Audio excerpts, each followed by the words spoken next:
हाँ जी, तो स्टूडेंट्स अस्सलाम वालेकुम। तो स्टूडेंट्स ये रहा हमारा आइडियल ट्रांसफार्मर का लेक्चर। तो स्टूडेंट्स यहाँ पे हमारे चैप्टर 2 का आगाज़ होता है। आइडियल ट्रांसफार्मर हमने स्टूडेंट पहले भी स्टडी किया हुआ है, लेकिन वो हमारे पास ENA की किताब थी, इलेक्ट्रिकल नेटवर्क एनालिसिस की। तो यहाँ पे आज हम आइडियल ट्रांसफार्मर का क्या चक्कर है। सबसे पहली बात स्टूडेंट्स, आइडियल ट्रांसफार्मर में हमारे पास दो टाइप्स के ट्रांसफार्मर होते हैं। एक होता है स्टेप अप ट्रांसफार्मर, दूसरा होता है स्टेप डाउन ट्रांसफार्मर। ठीक है जी, इतना तो आपको समझ आ गई। तो चलो लिख भी लेते हैं, स्टेप अप और डाउन वोल्टेज ट्रांसफार्मर। ठीक है जी, ये मैंने इकट्ठा ही लिख दिया। वैसे लिखा जाता है step up voltage transformer and step down voltage transformer. ठीक है जी, तो देखो स्टूडेंट्स, स्टेप अप जो अपना स्टेप अप ट्रांसफार्मर होता है उसका इस्तेमाल कहाँ पे किया जाता है जी।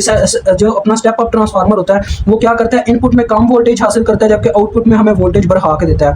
तो फ्रीक्वेंसी इनकी चेंज नहीं होती, फ्रीक्वेंसी कांस्टेंट रहती है। अब ये जो स्टेप डाउन वोल्टेज होते हैं स्टूडेंट्स, अगर आप स्टेप डाउन वोल्टेज ट्रांसफार्मर को देखा हो, अगर आपने कभी कभार जब आप अपने घरों से बाहर निकलते हैं रोड्स पे, आपको जो अपने वहाँ पे ट्रांसमीटर्स पे जो आपको इंजन नजर आ रहे होते हैं, वो असल में होते हैं ट्रांसफार्मर है। जो नहीं इस चीज़ के बारे में जानते उनको नहीं पता होता। ठीक है, तो वो जो ट्रांसफार्मर लगे होते हैं वो ज़्यादातर स्टेप डाउन ट्रांसफार्मर होते हैं, जिनकी मदद से क्या किया जाता है जी, प्रीवियस से जितनी भी बिजली आ रही हो वो बात की बात है, लेकिन जब यहाँ पे वोल्टेज पहुँचते हैं इस अपने क्या नाम है इसका ट्रांसफार्मर में, स्टेप डाउन ट्रांसफार्मर में, तो ये क्या करता है जी, उसमें से वोल्टेज को क्या करता है, डाउन करके, यानी कि पीछे से जितने मर्जी वोल्टेज आ रहे हैं वो बात की बात है, लेकिन अपने यहाँ पे 25 किलो वाट तक के वोल्टेज ये रख लेता है। ठीक है, और आगे डिलीवर कर देता है। मतलब ये क्या करेगा जी, अब देखो यहाँ पे मैं कंडीशन लिखने लगा, in step up transformer input voltage is less than output voltage. ठीक है, जबकि अपने पास आउटपुट ये क्या नाम है, स्टेप डाउन वोल्टेज में इसका उल्टा होगा, इनपुट वोल्टेज ज़्यादा होंगे जबकि आउटपुट वोल्टेज कम होंगे।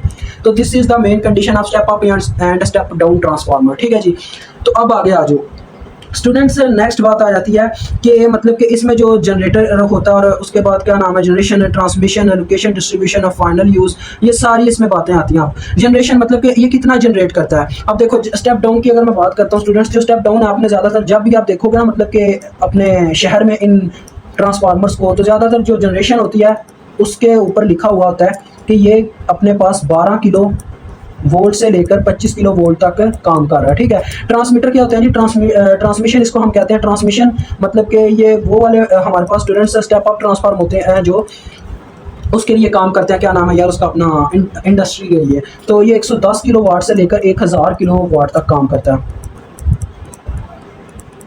ठीक है जी, और लास्ट में फाइनल मतलब कि जिसका इस्तेमाल होता है, फाइनल यूज़, वो ये है कि मतलब जो आपके घरों तक बिजली पहुंचती है। स्टूडेंट आपको इतना तो पता ही होगा, आपके घरों में ज़्यादा से ज़्यादा 220 जो अपना 220 वोल्ट है इतनी बिजली जाती है, और 110 से स्टार्ट होती है, मतलब कि इसी के बीच बीच में आपकी वो बिजली आती है जो अपने घरों तक पहुँचती है। तो ये तीनों बातें याद रखने वाली है कि जनरेशन मतलब कि आपका जो स्टेप डाउन ट्रांसफार्मर और स्टेप अप ट्रांसफार्मर है, ये कितनी बिजली अपनी तरफ से पैदा करते हैं। देखो पैदा तो करते नहीं है बहरहाल, क्योंकि जो ट्रांसफार्मर होता है उसका काम होता है मैनेज करना, वो पैदा नहीं करता कभी भी। और दूसरी बात है, ट्रांसफार्मर का इस्तेमाल स्टूडेंट इस वजह से किया जाता है क्योंकि अगर हम ट्रांसफार्मर नहीं ना इस्तेमाल करते तो पीछे से वायर्स में करंट आएगी और ट्रांसमिशन लाइन में करंट का इतना ज़्यादा लॉस होगा जिसकी वजह से क्या है, लॉसेस ज़्यादा हो जाएंगे और हमें कहने कि काफ़ी लॉसेस का सामना पेश आएगा। ठीक है, लेकिन वोल्टेज में लॉसेस कम हो जाते हैं जिसकी वजह से हम वोल्टेज का इस्तेमाल करके ट्रांसफार्मर की मदद से करंट को फ्लो करवाते हैं। ठीक है, तो देखो जनरेशन की बात है, स्टेप डाउन ट्रांसफार्मर के ट्रांसमिशन में भी आपने ये याद रखना है, और फाइनल यूज़ में भी आपके होम की बात कर रहा है कि आपके घरों तक कहाँ कितनी कितनी बिजली जाती है। तो देखो 110 वोल्ट से 220 वोल्ट तक। ठीक है, आगे हम इसका सर्किट की बात करेंगे, तो अभी मैं इसका सर्किट ड्रा करता हूँ जी। तो देखो स्टूडेंट्स, ये मैंने आपके लिए ट्रांसफार्मर की शक्ल तैयार की है, जिसमें हमारे पास आपके सामने ये ट्रांसफार्मर के लिए एक हमने आपको याद है फेरोमैग्नेटिक मटेरियल इसको कहा जाता था, इसका इंतखाब किया, और इस तरफ हमने एक वाइंडिंग कर दिया और दूसरी तरफ यहाँ पे वाइंडिंग की हुई है। तो यहाँ पे हम इनपुट देंगे प्राइमरी वोल्टेज की VP अकॉर्डिंग टू टाइम, तो ये हमारी कहलाएगी प्राइमरी वाइंडिंग। ठीक है जी, this is called primary winding. और दूसरी तरफ मैं बात करूं तो देखो स्टूडेंट्स, ये जो हमारे पास आउटपुट के तौर पे आपको पता है, इस कॉइल ने आउटपुट हमें देनी है वोल्टेज की फॉर्म में, जिसे हम सेकेंडरी वोल्टेज कहते होते हैं, VS इनटू टेम्परेचर, तो इसको कहा जाएगा सेकेंडरी वाइंडिंग। ठीक है, सेकेंडरी वाइंडिंग। और कभी कभार स्टूडेंट ऐसा भी होता है, यहाँ पे तो अभी आपको सिर्फ एक दो कॉइल्स नजर आई हैं देखने को, लेकिन कभी कभार जो अपना सर्किट है वो थोड़ा कह लें कि मजीद जो है बयान करना पड़ता है। लाइक अभी मैं यहाँ पे ड्रा करूँगा कोर टाइप ट्रांसफार्मर। ठीक है जी, कोर टाइप ट्रांसफार्मर। तो उसमें हम क्या करते हैं जी, ज़रा गौर कीजिएगा।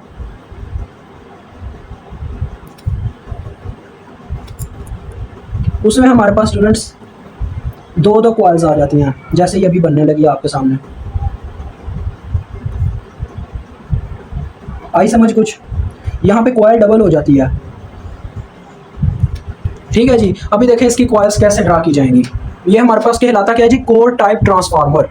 तो देखो स्टूडेंट्स, ये जो कोर टाइप ट्रांसफार्मर था, सॉरी ये इसका नाम है, अपने ऊपर वाले का ये जो सर्किट मैंने ड्रा किया। अब नीचे वाला सर्किट जो है, ये जो मैंने आपको ड्रा करके दिखाया, इसमें पता क्या होता है, ये देखो ये हमारी प्राइमरी वाइंडिंग है, ये जो अभी मैं ड्रा कर रहा हूँ।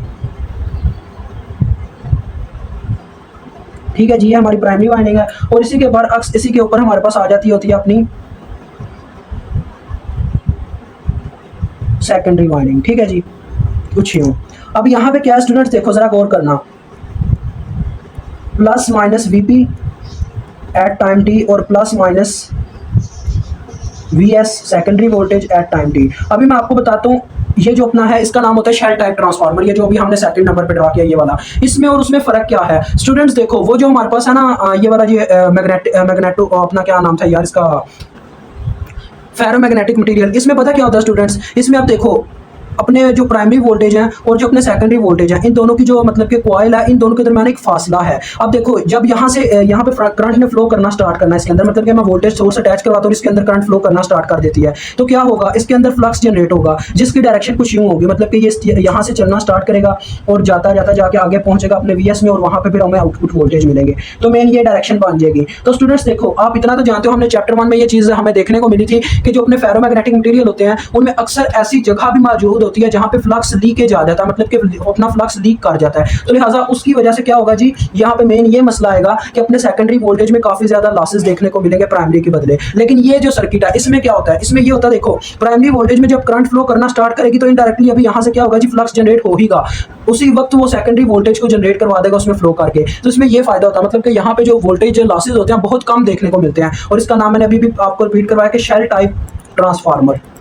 ठीक है जी, ये इसका आपके पास नेम है। अब आगे बढ़ते हैं। अब आगे आ जाए तो स्टूडेंट्स देखो, आपको इतना तो पता ही होगा, इंड्यूस्ड वोल्टेज की हमने एक इक्वेशन पढ़ी थी जो कि हमारे पास थी इंड्यूस्ड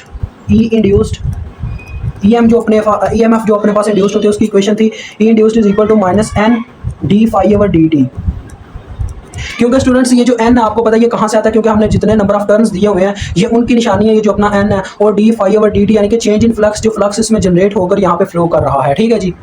और स्टूडेंट एक और चीज़ के, ये जो आपको नजर आ रहा है अपना क्या नाम है इसका, कोर टाइप ट्रांसफार्मर, इसमें क्या है जी, अपने पास इस वो जो बात मैंने पहले भी किया, मतलब कि अपने पास प्राइमरी वोल्टेज की कॉइल और सेकेंडरी वोल्टेज की कॉइल में काफ़ी लंबा डिस्टेंस देखने को नजर आता है, और क्या पता कहाँ पे फ्लक्स कह लेके अपना फ्लक्स लीकेज होने की वजह से फ्लक्स जो है वो डिक्रीज कर जाए, मतलब कि उसमें कोई ना कोई लॉस आ जाए। इसी तरह से अब शेल टाइप ट्रांसफार्मर की एक और आपको मैं कह लेके फायदे वाली बात बताता हूँ, बेनिफिट बताता हूँ, वो ये है कि स्टूडेंट्स ये जो शेल टाइप ट्रांसफार्मर है इसमें क्या होता है जी, यहाँ पे हमें लैमिनेटेड कोर की भी जरूरत नहीं पड़ती, मतलब कि यहाँ पे हम एडी करंट लॉस से भी बच जाते होते हैं, एक ये भी चीज़ है। तो आप यहाँ पे ये लिख सकते हो कि आप इसकी ना एक लाइन बना के लिख सकते हो, in shell type transformer we have no eddy current loss. ठीक है, अब आगे की बात करते हैं। लेकिन स्टूडेंट्स देखो, कोर टाइप ट्रांसफार्मर यहाँ पे तो आपको समझ आ गई कि इसमें क्या होगा जी, हम एडी करंट लॉस से बच जाएंगे। लेकिन ये जो कोर टाइप ट्रांसफार्मर है इसमें एक मसला आ जाता है, वो क्या मसला है जी, वो ये है कि हमें कोर टाइप ट्रांसफार्मर में अपना यहाँ पे फासला होने की वजह से फ्लक्स में एक लॉसेज आता है। फ्लक्स लॉस अगर हो जाए, मतलब कि फ्लक्स कम हो जाए, तो वोल्टेज लॉस होता है, जिसकी वजह से करंट में भी लॉस आएगा, मतलब कि करंट की वैल्यू भी घटेगी। और आपको पता पावर का फार्मूला होता है वोल्टेज इनटू करंट, तो जब वोल्टेज और करंट दोनों कम होंगे, मतलब कि डिक्रीज करेंगे, लॉसेज आएंगे, तो इसका मतलब पावर लॉसेज भी आएंगे। तो ये चीज़ तो देखो स्टूडेंट्स, थोड़ा सा बस आपको कंसेप्ट देने वाली बात रह गई है। अब जैसा कि आप जानते हैं कि यहाँ पे हमारे पास वीपी में से जो करंट हमने यहाँ पे फ्लो करवाना स्टार्ट करवाया, इसके साइन हमें बता रहे हैं कि करंट किस लिहाज से फ्लो कर रही है। मतलब कि आपको पता है करंट हमेशा पॉजिटिव पोल में से निकलती है और फिर नेगेटिव पोल की तरफ जाती है। मतलब कि ये डॉट प्रेजेंट करेगा यहाँ पे जो करंट की डायरेक्शन है वो है हमारे पास क्या जी, क्लॉकवाइज, क्योंकि देख लो ये क्लॉकवाइज डायरेक्शन बनती है। और इस तरफ देखें तो जब फ्लक्स इसमें से मूव करता हुआ आता है तो इसके अंदर भी जो करंट फ्लो करना स्टार्ट करती है वो भी हमारे पास क्या होती है जी, वो हमारे पास इसी डायरेक्शन में फ्लो करना स्टार्ट कर देती है। तो यहाँ पे इसकी जगह यहाँ पे डॉट आएगा। अब यहाँ पे स्टूडेंट कंडीशन आपको एक मैं बताता हूँ, अगर ये आपको इनकी ना वो समझ आ गई क्या नाम है कि इनकी बिहेवियर कैसी है। अगर फॉर एग्जांपल हमारे पास क्या होता है, हम क्या करते हैं, यहाँ पे एक और वाइंडिंग अटैच करवा देते हैं। यहीं पे कह रहे हैं कि मैं फॉर एग्जांपल यहाँ पे एक वाइंडिंग अटैच करवा देता हूँ।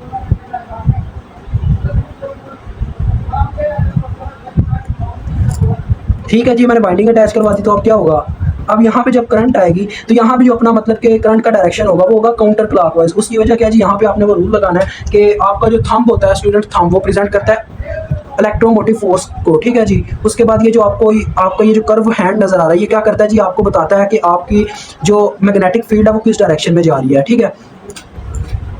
तो इसमें स्टूडेंट्स जो हमारे पास क्या नाम है उसका प्रॉपर्टी जो होती है, उसमें हमारे पास काउंटर क्लॉकवाइज डायरेक्शन होती है, मतलब इसमें वोल्टेज सोर्स को उल्टा लगाया जाता है। तो ऊपर माइनस का साइन, नीचे प्लस का साइन, तो यहाँ पे आ जाएगा अपना कोई भी V1 आप इसको नाम दे दें। तो देखेंगे अगर आप इसको इस तरह से उल्टा कर देखेंगे तो आपको समझ आएगी ऊपर माइनस का साइन है, नीचे प्लस का साइन और सेंटर में V1 का साइन, ठीक है जी। तो ये इसका चक्कर है, ठीक हो गया। तो मेन इस पर इतना टेंशन लेने वाली बात नहीं है, ये बस आपको ना इसकी थोड़ी सी समझाने वाली बातें थी, वो आपको समझा दी हैं किस तरह से फ्लक्स बढ़ता है और इस तरह से सारा चक्कर चलता है। अभी मैं आपको दोबारा से बताता हूँ, ये जो थंब है ना हमारा, ये मैग्नेटोमोटिव फोर्स को प्रेजेंट करेगा, मतलब कि EMF को। दूसरा ये जो हमारा हैंड है, ये जो कर्व फिंगर्स है, ये प्रेजेंट करती हैं अपने पास मैग्नेटिक फील्ड को, ठीक हो गया जी। तो नेक्स्ट आगे बात करते हैं किस पे, नेक्स्ट हम बात करेंगे ये जो फिंगर होती है ना, ये करंट को प्रेजेंट करती है। अब स्टूडेंट्स देखो, ये आपने स्टडी किया होगा कि हमारे पास जो इसकी रेशियो होती है, वोल्टेज रेशियो VP/VS, वो बराबर होती है number of turns ratio. Turns ratio की मतलब कि जो रेशियो होती है, जो कि बराबर होती है NP/NS, यही होता है ना। और हमने ये चीज़ स्टडी की हुई है कि ये जो अपने पास NP/NS होता है, ये जो हमने मतलब कि जब अपने पास EDC की बुक थी, हमने ये चीज़ स्टडी की थी कि स्मॉल n बराबर होता है स्टूडेंट्स कैपिटल NP/NS के, ठीक है। ये हमने स्टडी किया था, लेकिन यहाँ पे n की जगह a इस्तेमाल किया जाता है, तो लिहाजा यहाँ पे आ जाएगा VP/VS is equal to A।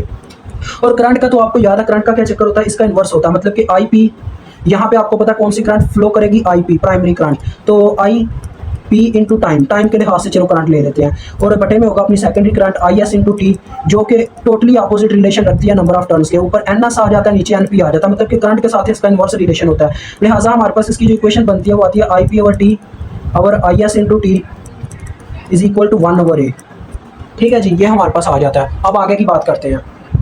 तो लिहाजा स्टूडेंट्स हमारे पास जो लास्ट में फिर इक्वेशन बनती है वो कुछ यही है कि आप VP की इक्वेशन बना सकते हो, VP is equal to A times VS, ठीक है। और IPT की आप इक्वेशन बना सकते हो, IPT की तो नहीं इक्वेशन बनेगी, चलो IPT ही की बनाते हैं, is equal to IST/A।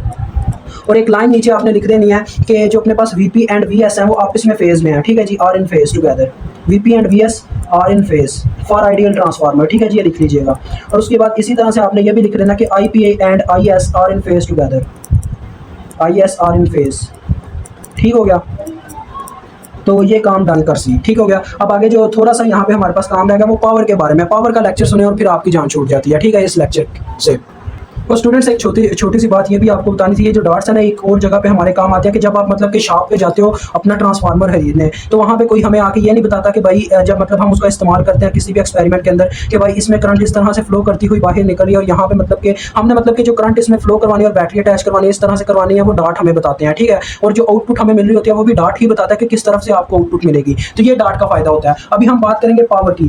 Students जो अपना आइडियल ट्रांसफार्मर होता है ना, उसमें हमारे पास जो पावर होती है, पावर वो तकरीबन लॉसलेस होती है, मतलब कि इसमें जो अपना पावर होता है वो हमें पावर का लॉस जो होते हैं, पावर लॉसेस, वो ना देखने के बराबर ही होते हैं। और ये जो दो बातें की हैं ये भी इसी के अंदर आ जाती हैं आइडियल ट्रांसफार्मर के अंदर, ठीक है जी, आइडियल ट्रांसफार्मर। उसके बाद स्टूडेंट्स बात आ जाती है कि इसकी इनपुट पावर किसके बराबर होती है और आउटपुट पावर किसके बराबर होगी। पी इन बराबर होती है स्टूडेंट्स, देखो पी इन मतलब कि आपको पता है इसका फार्मूला होगा VI into cos of theta, क्योंकि इसमें एंगल भी आ जाएंगे, फेस की बात होगी ना, फेस का मतलब होता है एंगल, तो लिहाजा इसका फार्मूला बनेगा, प्राइमरी साइड की बात होगी इनपुट पावर में, तो VP into IP cos theta P. Theta P का मतलब क्या है जी, थीटा पी का मतलब है जो हमारा एंगल है प्राइमरी साइड पे। उसके बाद अगर आउटपुट वोल्टेज की बात पावर की बात करूं तो आउटपुट पावर हमारी है सेकेंडरी की साइड पे, तो वहां पे हमारे पास वोल्टेज कौन सी है VS, और अपनी करंट कौन सी है IS कॉस थीटा S। और उसके बाद स्टूडेंट्स ये देखो ये दो फार्मूलाज आपके पास आगे पावर फाइंड आउट करने का, और मैंने आपको बताया कि आइडियल ट्रांसफार्मर में पावर का जो लॉसेज होते हैं वो तकरीबन ना देखने को मिलते हैं, टेंशन नहीं होती उसमें इतनी। तो इनमें एक और चीज होती है स्टूडेंट के जो थीटा पी होता है ना, यानी कि प्राइमरी साइड का जो एंगल होता है वो बराबर होता है सेकेंडरी साइड के एंगल के, और इसको थीटा से ही रिप्लेस कर दिया जाता होता है। तो स्टूडेंट्स जरा देखो, अगर मैं यहाँ पे प्रूव करना चाहूँ कि हमारी इनपुट पावर आउटपुट पावर के बराबर होती है, हमने बात किया ना केस में जो पावर लॉसेस होते हैं वो लॉसलेस होते हैं। पता है इसका कहने का क्या मतलब है कि यानी जितनी पावर हम यहाँ पे प्रोड्यूस करते हैं वो सारी की सारी पावर जाके मिलती है सेकेंडरी कॉइल को, ये कहने का मतलब है। तो वो उस वक्त ही साबित हो सकता है जब P in is equal to P out आ जाए। तो देखो मैं क्या करता हूँ जी, P in में वैल्यूज पुट करता हूँ, P in is equal to VP की जगह मैं पुट कर देता हूँ यहाँ पे जो हमने इक्वेशन बनाई थी, देखो VP is equal to A into VS, और IP की जगह पुट कर देता हूँ IS ओवर, ये कैपिटल I मैं कैपिटल IS इस्तेमाल करूंगा इस दफा, IS ओवर A, ठीक है। और साथ में अपना cos theta P as it is है, थीटा P का आपको समझ आ गया कि थीटा P थीटा S के बराबर है, जिसको आप थीटा S भी लिख सकते हो। तो देखो बात वहीं पे आ गई कि P इन बराबर आ रहा है, ये A से गया VSIS cos थीटा s, जो कि आपको पता है किसके बराबर है, आउटपुट पावर के। लिहाजा आपके पास ये चीज़ प्रूफ होती है और यहाँ पे आपका ये लेक्चर भी दी एंड होता है। तो जो मेन बातें थी वो मैं एक दफ़ा रिपीट कर रहा हूँ, उनको सुन के जाइएगा और आपका ये लेक्चर डन हो चुका हुआ है। तो देखो स्टूडेंट्स, मेन इसमें जो बातें थी वो ये थी कि इसमें क्या होता है जी, अपने स्टेप अप और स्टेप डाउन में क्या फ़र्क होता है, कैसे ये ट्रांसफार्मर वर्क करते हैं। दूसरी बात, इनकी जनरेशन क्या होती है, स्टेप अप डाउन की और स्टेप अप की क्या होती है, ठीक है। ट्रांसमिशन स्टेप अप है और जो अपने पास स्टेप डाउन है वो जनरेशन है। फाइनल यूज़ मतलब कि हमारे घरों तक कितने वोल्टेज पहुंचते हैं। उसके बाद ये जो E induced is equal to minus and d∅/dt था, ये हमारे पास जनरेट होता है इन कॉइल्स की वजह से, ठीक है। और दूसरी बात, ये जो हमने यहाँ पे बात की कि प्राइमरी वोल्टेज जो है इनके मतलब कि सेकेंडरी वोल्टेज आपको क्या होता है जी, जब इसमें हम करंट को फ्लो करवाते हैं, ये डॉट प्रेजेंट कर रहा है करंट किस डायरेक्शन में से एंटर कर रही है। तो मैंने यहाँ पे डॉट लगाया, मतलब कि करंट इस तरफ से एंटर कर रही है अपने कॉइल के अंदर। तो जब इसके अंदर करंट फ्लो करता है तो क्या होता है कि फ्लक्स जनरेट होता है, और फ्लक्स पूरे सर्किट के अंदर, पूरे फेरोमैग्नेटिक मटेरियल के अंदर फ्लो करना स्टार्ट कर देता है। तो बात यहाँ पे ये भी हुई थी कि क्या होता है जी, हमारे पास जो शेल टाइप ट्रांसफार्मर होता है वो स्कोर टाइप ट्रांसफार्मर के बदले अच्छा होता है, क्योंकि यहाँ पे जो अपने पास प्राइमरी और सेकेंडरी वोल्टेज होते हैं वो बिल्कुल एक साथ होते हैं। इनमें अगर मतलब कहने के रस्ते में कोई भी फ्लक्स लीकेज जो हमें उससे कोई फर्क नहीं पड़ता, उससे फायदा ही होता है हमें, मतलब कि डायरेक्ट ही हमारा काम हो जाता है, यहाँ पे डायरेक्ट ही हमें आउटपुट मिल जाती है। तो इसमें लॉसेस बहुत ही कम देखने को मिलता है, मतलब वहाँ पे लॉसेस होते हैं। तो उसके बाद जी बात यहाँ पे ये हुई कि ये जो हमारे पास है इनमें करंट जब फ्लो करता है वो फ्लक्स यहाँ पे आता है, तो फ्लक्स इसके अंदर भी करंट को जनरेट करवा देता है, जिसकी वजह से हमें सेकेंडरी वोल्टेज मिलते हैं और इसमें भी करंट की सेम डायरेक्शन बन जाती है। और उसके बाद हम एक वाइंडिंग लगाते हैं जो काउंटर क्लॉकवाइज यानी कि एंटी क्लॉकवाइज डायरेक्शन में अटैच की जाती है, जिसकी वजह से वोल्टेज की जो डायरेक्शन है वो भी अपोजिट हो जाती है। पहले आपको ऊपर की तरफ पॉजिटिव साइन, नीचे की तरफ नेगेटिव साइन देखने को मिल रहा था, लेकिन इसमें पॉजिटिव साइन नीचे और नेगेटिव साइन ऊपर है। तो ये चक्कर है जी बस। और बाकी ये जो इक्वेशंस है ये सारी आपको मैंने समझा दी हैं। तो बस आपका यहाँ पे ये काम डन होता है। मुझे उम्मीद आपको समझ आ गई होगी। अल्लाह हाफिज़, अस्सलाम वालेकुम।